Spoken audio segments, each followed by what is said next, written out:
اعوذ باللہ من الشیطان اللعین الرجیم بسم اللہ الرحمن الرحیم الحمدللہ الذی جعل الحمد مفتاحا لذکرہ وطریقا من طرق الاعتراف بوحدانیتہ ثم الصلاة والسلام علی اشرف الانبیاء والمرسلین خاتم النبیین وعلی اہل بیتہ الطیبین الطاہرین المعصومین المظلومین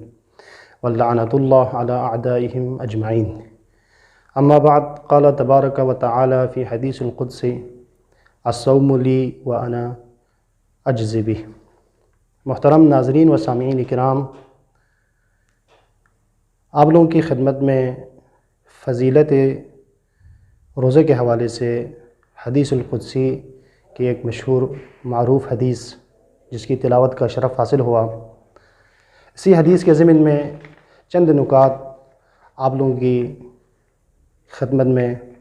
عرض کرنا چاہتا ہوں۔ روزے کے فضیلت کے متعلق اللہ رب العزت اس حدیث قدسی میں ارشاد فرما رہا ہے کہ الصوم لی وانا اجزی بہ، روزہ میرے لیے ہے اور میں اس کی جزا دوں گا۔ یہ جو حدیث ہے، اس حدیث کو دو طرح سے نقل کیا ہے۔ بعض نے الصوم لی وانا اجزی بہ، روزہ میرے لیے ہے اور میں خود ہی اس کی جزا دوں گا، اور بعض نے اس حدیث کو یوں نقل کیا ہے کہ الصوم لی وانا اجزی بہ، روزہ میرے لیے ہے اور میں خود اس کی جزا ہوں۔ تو یہاں پر فطری طور پر ایک سوال پیدا ہوتا ہے، اور وہ سوال یہ ہے، کیا نماز اللہ کے لیے نہیں ہے، حج اللہ کے لیے نہیں ہے، زکوٰۃ اللہ کے لیے نہیں ہے، باقی خیرات اللہ کے لیے نہیں ہے، جبکہ اللہ رب العزت نماز کے متعلق یہ ارشاد فرما رہا ہے سورہ طٰہٰ کی آیت نمبر 16 میں کہ وَأَقِمِ الصَّلَاةَ لِذِكْرِي، نماز قائم کرو میرے یاد کے لیے، میری یاد کے لیے نماز قائم کرو۔ تو اس آیت میں اللہ رب العزت کا ارشاد ہے کہ اقم الصلاۃ لذکری، اللہ کے لیے۔ تو اس آیت میں بھی اللہ کا ارشاد ہے کہ نماز بھی اللہ کے لیے ہے۔ ایک اور آیت کے اندر اللہ رب العزت کا یہ ارشاد ہے کہ حافظوا علی الصلوات والصلاۃ الوسطی وقوموا للہ قانتین، کہ نماز کی حفاظت کرو، خاص کر نماز وسطیٰ کی، اور اللہ کے لیے قیام کرو۔ تو یہاں پر اس آیت مجیدہ میں بھی اللہ رب العزت کا ارشاد ہے کہ قیام اللہ کے لیے ہے، لیکن خاص روزے کے لیے اللہ رب العزت کا یہ ارشاد فرمانا کہ روزہ میرے لیے ہے اور میں اس کی جزا دوں گا۔ تو ایک لحاظ سے یہ، اور دوسری طرف حج کے متعلق بھی اللہ رب العزت کا یہ ارشاد ہے کہ حج کے متعلق اللہ رب العزت کا ارشاد ہے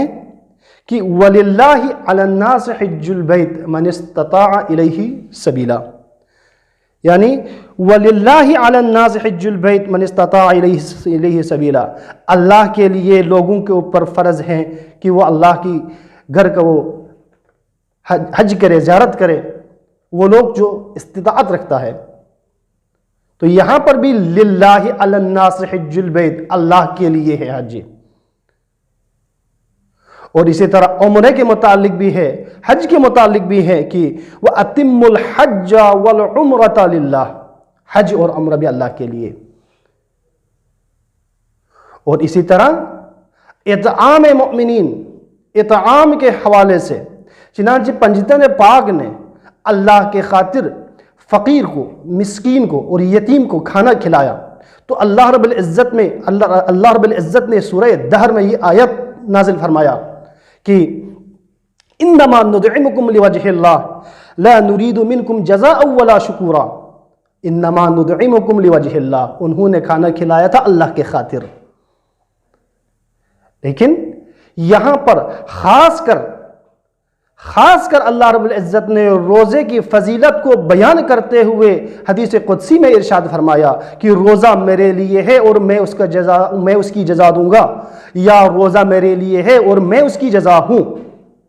تو یہاں پر اس فطری سوال کا جواب یوں دیا جا سکتا ہے کہ سوال کا جواب یوں دیا جا سکتا ہے کہ نماز کے اندر ریا کا احتمال ہے، حج کے اندر ریا کا احتمال ہے، عمرہ اور حجی اور دیگر افعال جو خدا کے لیے ہم انجام دیتے ہیں اس کا جو ریا کا عنصر ہے وہ رہتا ہے۔ کیونکہ یہ نظر آنے والی چیز ہے۔ جب بندہ نماز پڑھ رہا ہوتا ہے تو لوگ دیکھتے ہیں کہ فلان بندہ نماز پڑھ رہا ہے، تو اس میں ممکن ہے کہ وہ بندہ لوگوں کو دکھانے کے لیے نماز پڑھ رہا ہو۔ اور دوسری طرف حجی، کہ حج اگرچہ خدا کے لیے ہیں،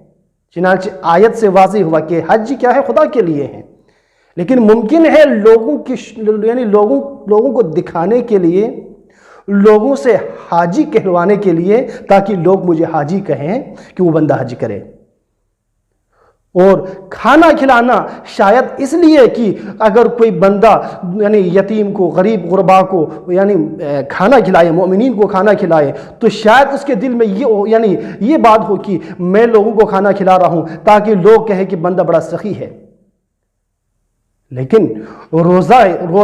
ایک ایسی عبادت ہے، روزے کے متعلق اگر بندہ خود نہ کہے کہ میں روزے سے ہوں، اس وقت تک پتہ نہیں چلتا ہے۔ روزہ صرف اللہ اور اپنے مابین رہتا ہے، اسی لیے روزے کے اندر ریا کا جو عنصر ہے وہ بہت نہ ہونے کے برابر ہے،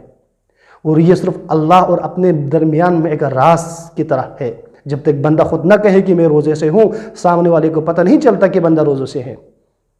اسی لیے روزے کے متعلق اللہ رب العزت نے فرمایا کہ روزہ میرے لیے ہے اور میں اس کا جزا ہوں۔ اور روزے کی فضیلت کے لیے اور کوئی حدیث نہ ہو، آیات نہ ہو، یہی اگر ہو کہ یہی حدیث روزے کی فضیلت کے لیے کافی ہے، جس حدیث میں اللہ رب العزت کا یہ ارشاد کہ میں اس کا جزا ہوں۔ جب اللہ جس عبادت کی جزا ہو تو اس کے اور کیا چاہیے؟ جس نے اللہ کو پایا اور اس کو کیا چاہیے؟ چنانچہ دعائے عرفات میں، مقام عرفات پر امام حسین علیہ السلام کا یہ ارشاد ہے کہ آپ علیہ السلام نے فرمایا کہ الہی من فقدک ما وجدک ومن الذی فقدک ما وجدک، پروردگارہ جس نے تجھے پایا اس نے کیا کھویا، جس نے تجھے کھویا اس نے کیا پایا۔ لہٰذا روزے کے نتیجے میں اگر ہمیں اللہ ملے، اللہ کی رضایت ملے، اللہ ہی ہمیں اگر روزے کی جزا کی صورت میں ملے تو ہمارے لیے اور کیا چاہیے۔ لہٰذا بارگاہ اقدس میں دعا ہے، پروردگارہ اس ماہ مبارک رمضان کے اندر ہمیں اللہ کے خاطر روزہ رکھنے کی توفیق عطا فرما۔